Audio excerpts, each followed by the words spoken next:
Soybean की फसल में सल्फर का महत्व। पोषण के संदर्भ में नाइट्रोजन, फास्फोरस एवं पोटेशियम तत्वों को प्राथमिकता दी जाती है। इनके अलावा कई गौण पोषक तत्व हैं जो फसल के विकास के लिए उच्च मात्रा में जरूरी हैं। सल्फर ऐसा ही एक पोषक तत्व है जो तिलहन फसलों के लिए जरूरी है। अधिक उपज वाली किस्मों को लगातार उगाने से और बिना सल्फर युक्त पदार्थों के कम उपयोग एवं कई फसल उगाने से मृदा में सल्फर की कमी हो सकती है।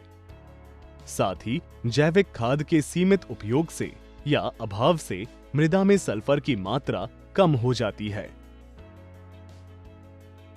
सल्फर युक्त फफूंदनाशी और कीटनाशी का कम प्रयोग भी एक कारण हो सकता है। सल्फर युक्त अमीनो अम्ल जैसे मेथियोनीन, सिस्टीन और सिस्टाइन के बनने के लिए सल्फर आवश्यक है। यह अमीनो अम्ल प्रोटीन के अहम तत्व हैं।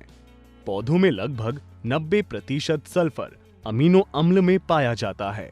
सल्फर पर्णहरित के निर्माण में भी शामिल है, जो प्रकाश संश्लेषण के लिए आवश्यक है।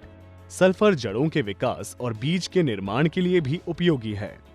पौधों में सल्फर की कमी के लक्षण दिखाई नहीं देते हैं, लेकिन गंभीर कमी की अवस्था में पौधे कमी के आम लक्षण दिखाते हैं, जैसे हल्के पीले या हल्के हरे पत्ते। नाइट्रोजन की तुलना में सल्फर की कमी के लक्षण पहले तरुण पत्तियों में दिखाई देते हैं।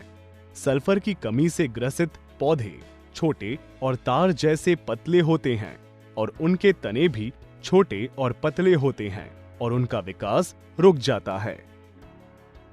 सल्फर की कमी के प्रबंधन के लिए हमेशा सल्फर युक्त उर्वरकों का इस्तेमाल कीजिए और जिप्सम 16 से 18%, सल्फर 99% एस, जो सल्फर के सर्वश्रेष्ठ स्रोत हैं। सिंगल सुपर फॉस्फेट 11 से 16% को ज्यादातर इस्तेमाल किया जाता है, क्योंकि उसमें सल्फर और फास्फोरस दोनों तत्व उपलब्ध हैं।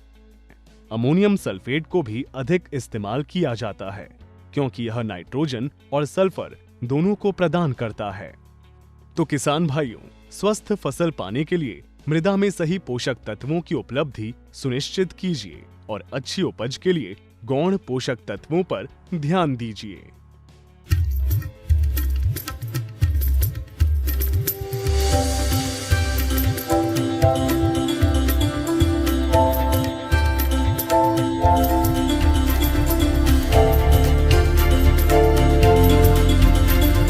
ऐसी और अधिक जानकारी के लिए हमारी कृषि ई विज्ञान सीरीज के साथ बने रहिए।